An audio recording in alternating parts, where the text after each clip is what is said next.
Hello. So before we talk about the absolute value equations, we need to start off by talking about what the absolute value is. Okay. So the absolute value, okay, which we the absolute value is an operation that can be performed on one number. Okay, and we denote it with these vertical lines like this. So let's say I have the absolute value of some number x. So I'm going to give you basically two ways of looking at it. Okay.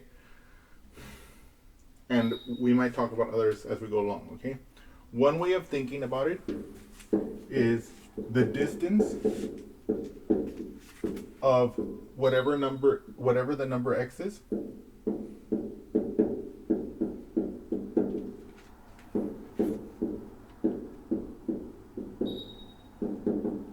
to 0, okay? So for example, if you want to think about like a number line here, and let's say I have 0 here, you can think of 1, let's say 2, and then -1, -2, right? And then here -3. Let's make this a little longer on this side. 3.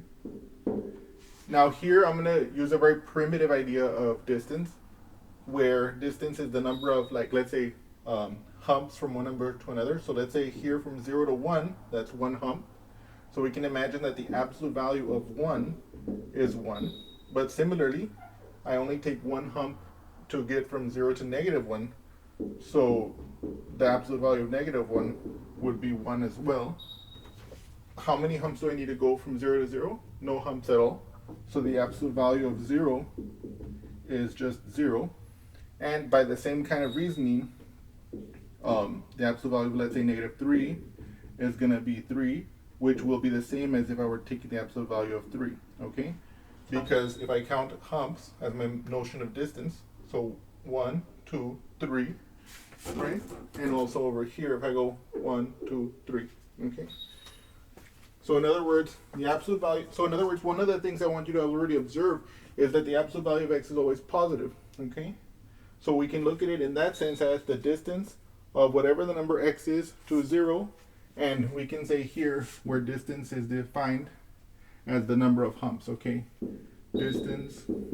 Here, what I'm writing here in this parentheses is totally informal and is not mathematically precise, but I want to write it down for you so you can remember this intuition, okay? Yeah, distance here as number of humps, okay?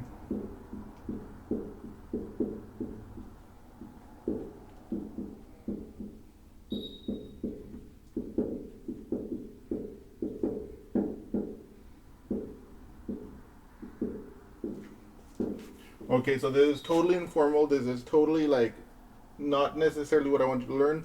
But again, every mathematical concept that we're going to talk about, there's always like some intuition that goes behind it, and then we formalize. Okay, just like all human concepts. First of all, we were counting.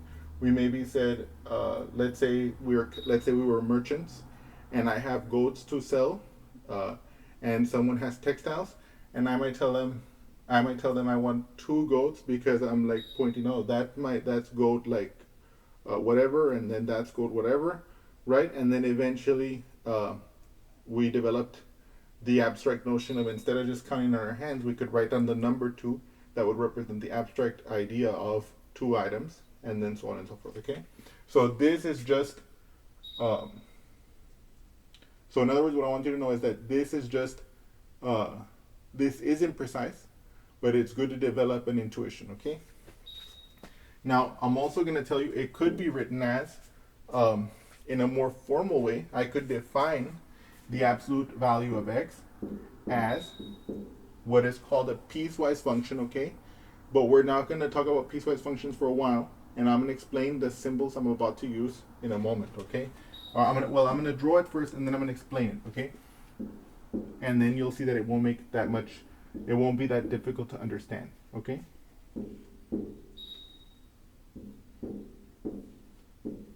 Okay. So this is the more formal definition of the absolute value, at least one such definition. We're going to refer to it as the analytical definition of the absolute value. And what it basically says is this: the absolute value of a number x is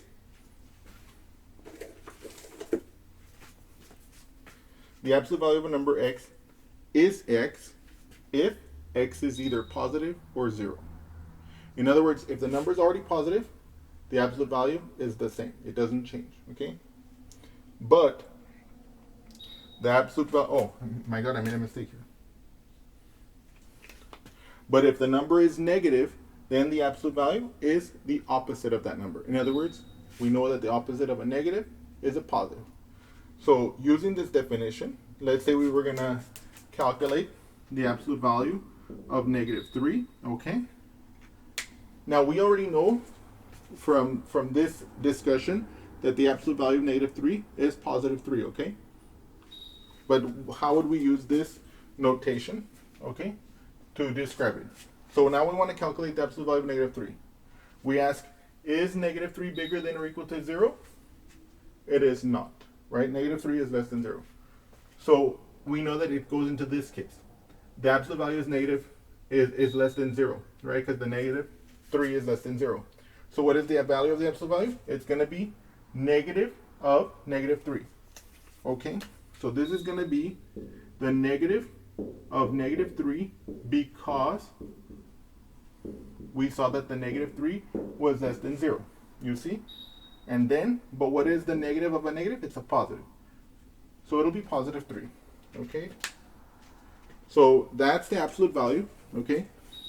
The absolute value is always positive. Okay?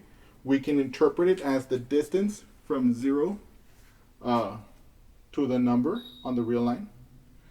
Or we can interpret it this way, analytically as the absolute value of a number being the number itself, if the number is already positive, or if the number is 0, or the opposite of the number, if the number is negative. Okay? If you notice, this is easier to understand at first than this is. Okay? But knowing both is important. One, to develop intuition, and one, to know how we're going to solve problems. And you're going to see it is exactly this, a version of this, that I'm going to use when I'm solving absolute value equations. I hope you all have enjoyed this lecture, and I'll see you again soon. And thank you so much.